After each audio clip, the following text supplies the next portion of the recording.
Halo Shalom Saudara, jumpa lagi dengan YouTube channel Kerinduanku Church. Hari ini bersama dengan saya Nathanael Graneda. Sebelum kita mulai renungan pada hari ini, mari saya undang setiap kita oleh teduhkan hati kita bersatu di dalam doa. Bapa yang baik, Bapa yang kami sembah dalam nama Tuhan Yesus, kami berterima kasih oleh setiap perbuatan tangan Tuhan yang Tuhan kerjakan dalam hidup kami Tuhan. Kami sadar kami ada hari ini karena Tuhan yang ada setia pegang tolong topang dan hidup kami Tuhan. Sebelum kami mulai aktivitas kami akan mendengarkan sedikit dari kebenaran firman-Mu. Berbicaralah setiap kami. Di dalam nama Tuhan Yesus sama-sama kita katakan amin. Puji Tuhan. Saudara, hari ini saya akan berbicara memberikan firman Tuhan tentang hungering and thirsting for God, atau haus dan lapar sama Tuhan. Terdengar tema yang cukup klasik atau basic, tapi banyak dari kita yang mungkin kita udah gak haus dan lapar lagi sama Tuhan. Banyak dari kita menjadikan gereja atau ibadah minggu sebagai sebuah rutinitas. Saya orang Kristen, gue orang Kristen, kalau gak gereja ada yang kurang. Atau kita mungkin mulai terjebak dalam sebuah rutinitas dalam namanya baca Alkitab setiap hari. Atau berdoa setiap hari. Gak ada desire-nya lagi, gak ada apinya, udah gak ada lagi. Saya bisa katakan kalau saudara menjalani hidup atau menjalani hubungan dengan Tuhan seperti itu gak akan bawa kemana-mana.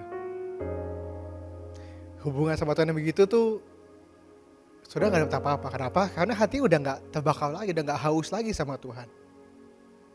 Kita buka ayatnya dalam Mazmur 42, ayat 1 dan kedua.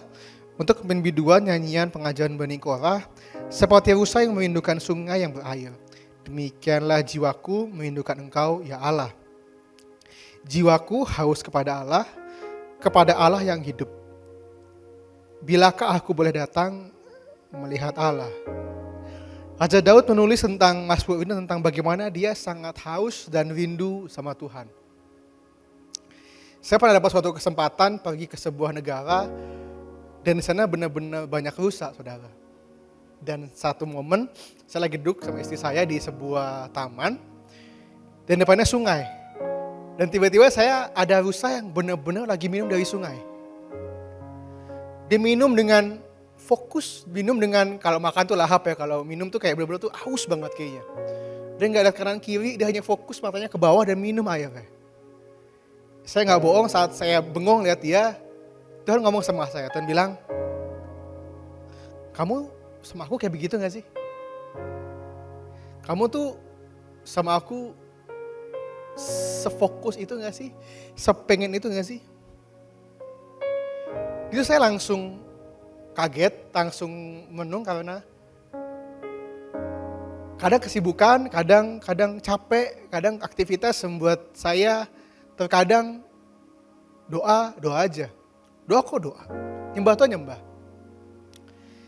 Terkadang kecapean jadi kayak doa aja gitu. Gak ada hasrat kayak pengen tahu Tuhan. Saya kadang udah jarang berdoa mungkin kayak, Tuhan apa sih mau Tuhan dalam hidup saya?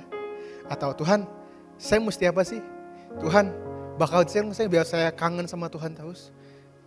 Saya sadar, saya ditegur hari itu, saat saya belum melihat rusa itu minum, saya baru ditegur. Saya disadarkan bahwa, wow, ternyata saya bukan saya yang dulu, udah mungkin banyak berubah. Seperti saat saya pertama kali terima Yesus. Karena suka gak suka, dunia akan kasih kita dua menu. Kita mau haus dan lapar sama Tuhan, atau kita haus dan lapar akan dunia. Gitu-gitu aja. Kalau saudara gak haus lapar akan Tuhan, otomatis engkau haus dan lapar akan dunia. Apa sih yang dunia kasih? Kesibukan. Pergaulan, mungkin saudara banyak bergaul, banyak nongkrong. Atau mungkin sosial media. Banyak dari kita terlalu sibuk di sosial media, sampai kita lupa kita punya Tuhan. Banyak dari kita sebelum tidur yang kita buka TikTok, Instagram. Atau mungkin notes pekerjaan besok saya mau ngapain ya. Itu saya kadang sebelum tidur saya buka notes, saya catat besok saya mau ngapain. Apa yang mesti saya selesaikan di hari besoknya. Dunia kasih 2 menu. Saudara nggak bisa ngambil dua-duanya, saudara pasti pilih salah satu. Kalau saudara nggak haus sama Tuhan, otomatis haus akan dunia. Tapi kalau saudara anggap dunia itu nggak terlalu penting, nggak penting, sudah pasti haus akan Tuhan. Apa sih karakteristik orang yang haus dan apal sama Tuhan? Yang pertama adalah greater interest in God's word. Kita punya interest, punya interest itu punya rasa tertarik sama firman Tuhan. Banyak dari kita yang udah baca buku Harry Potter yang tebel, berseri-seri, udah habis. Tapi Alkitab yang seginilah paling tebelnya. Puluhan tahun engkau hidup gak pernah selesai tuh Alkitab. Harry Potter yang tebel banget dan berseri-seri engkau habisin. Tapi masih ingat Alkitab, gak ada. Kalau bercandaannya, Alkitabnya gak pernah dibaca, tapi petanya dibaca.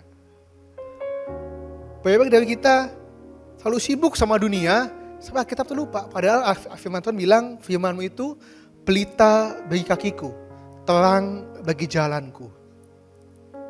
Gak heran kadang sepanjang hidup kita, dalam jalan hidup, kadang kita kesandung, salah pilih, salah melangkah, salah memilih. Kenapa?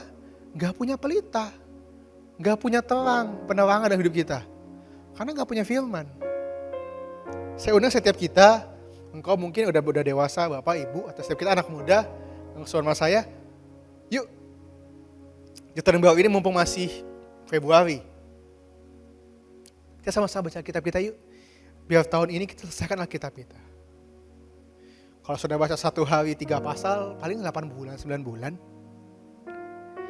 Belajar gitu, pengen tahu apa sih yang Tuhan lakuin, apa sih yang Tuhan janjiin, apa sih rancangan Tuhan dalam hidup saya, apa sih yang Tuhan pikirin untuk Tuhan ciptain saya, apa sih penebusan Tuhan, belajar tahu hati Tuhan. Yang kedua, karakteristik orang yang harus dilakukan Tuhan, more desire for prayer. Kita tuh punya desire tuh kayak hasrat, kayak keinginan yang gebu-gebu untuk doa sama Tuhan. Gini deh, setiap kita kan percaya doa itu adalah hubungan kita sama Tuhan, benar atau enggak?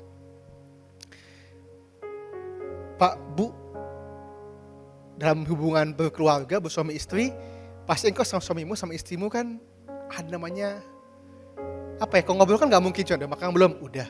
Tapi ada kita nanya, maunya kamu apa? Ada namanya nanya, maunya gimana? Atau kamu sukanya apa? Atau ada namanya kita komplimen pasangan kita. Tapi kadang kita sama Tuhan berdoa, hanya membacakan list pokok doa kita, Tuhan saya mau A, B, C, D, E, selakanya bisa apa? Amin. Pernah kita nanya sama Tuhan, Tuhan, apa sih mau Tuhan hidup saya? Tuhan, tuntun saya dong. Atau bilang gini, Tuhan ini permohonan saya, jadilah sesuai kehendak-Mu.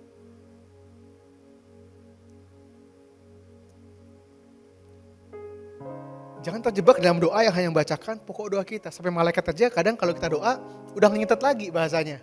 Kenapa? Kebaca template. Berkati usahaku. Promosikan aku.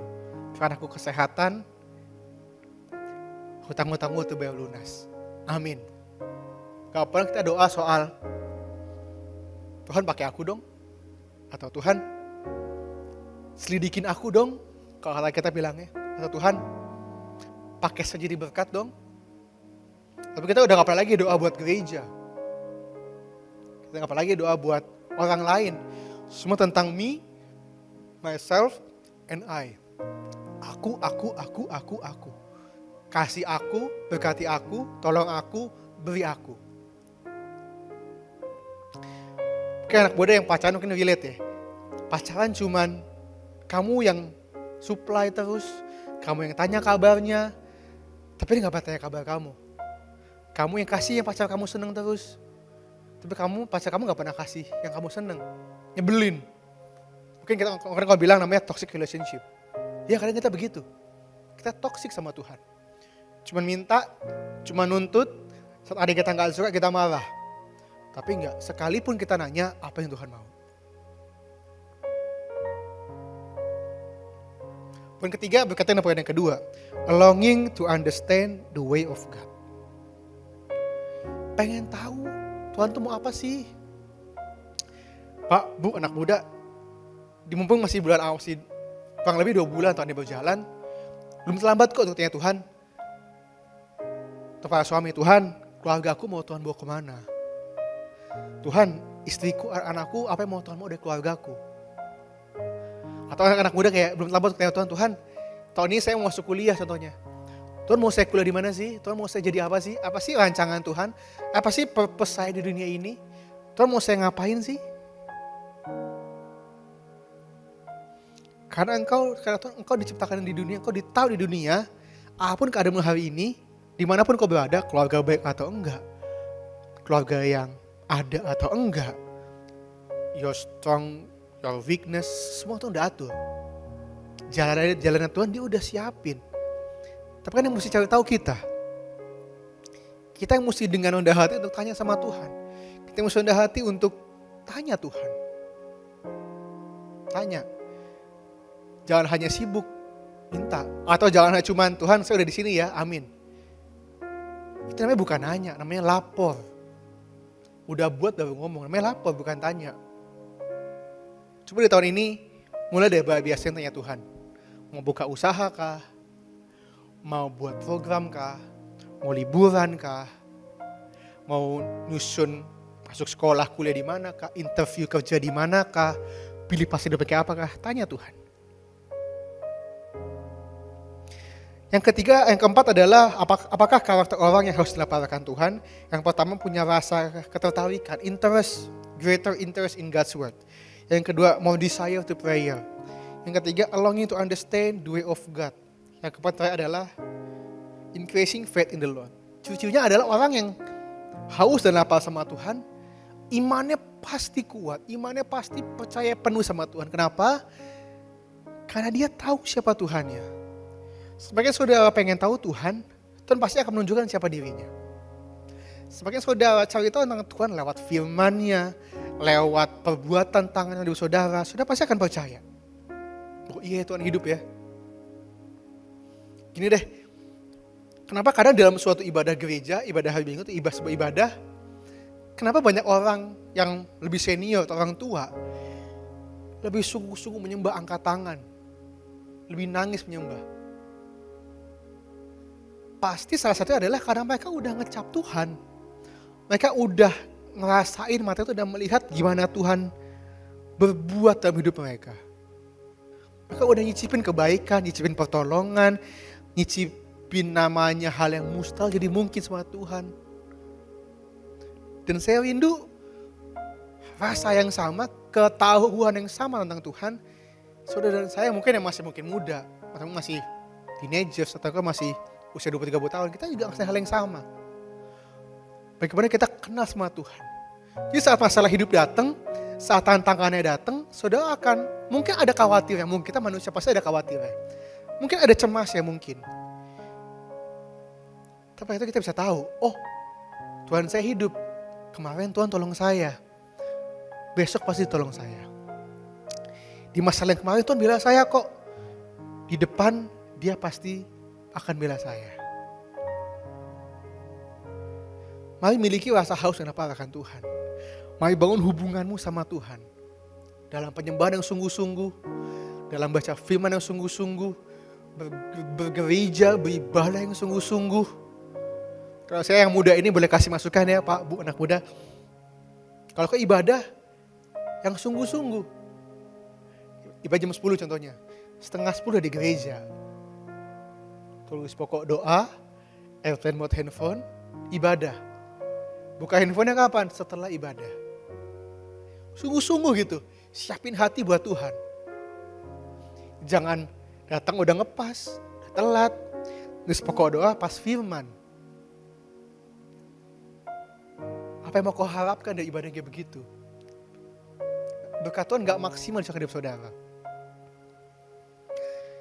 Saya ngomong bukan karena saya udah hebat, tapi setiap saudara dan saya sama-sama belajar. Agar kita sama-sama punya hati, punya hasrat yang sungguh-sungguh mengasihi Tuhan, sungguh-sungguh haus dan lapar akan Tuhan, dan kita mengenal Tuhan secara pribadi. Bukan kata orang, bukan kata kesaksian, bukan karena kata pendeta, tapi karena kamu kenal siapa Yesus. Kamu ngecap kamu nikmatin kebaikannya Tuhan. Kamu lihat gimana tangannya Tuhan tolong saudara. Agar kau gak diombang-ambingkan oleh ketakutan, kekhawatiran, dan masalah. Agar tahun ini digenapi visi dari gereja ini, the years of many open doors. Agar hari ini pintu-pintu Tuhan dibukakan dalam setiap kehidupan saudara dan saya. Nah saudara, setiap kita boleh teduhkan hati kita. Kita bisa datang sama Tuhan. Kita bawa pujian kita ini Tuhan.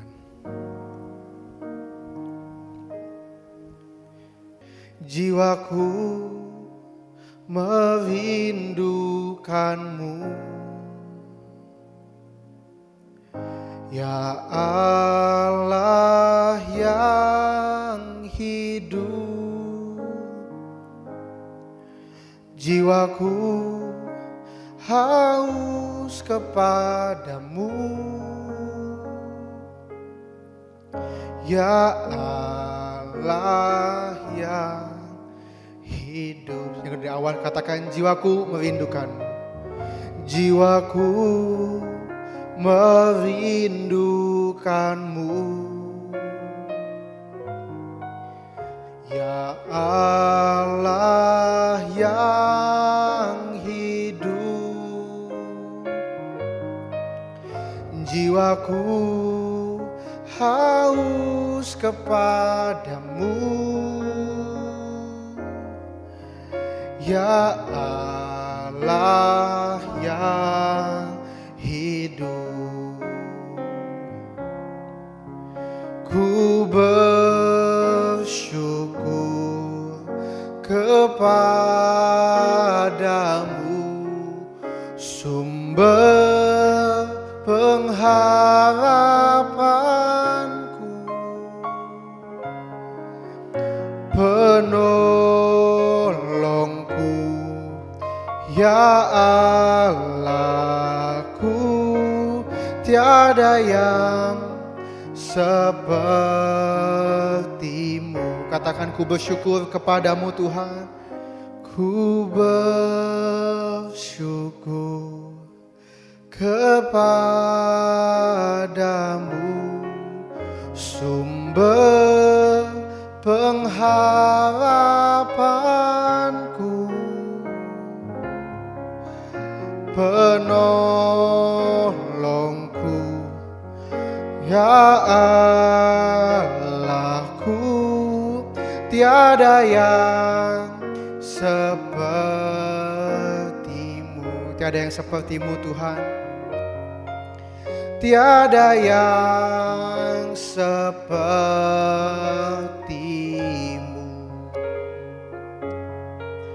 Tiada yang sepertimu.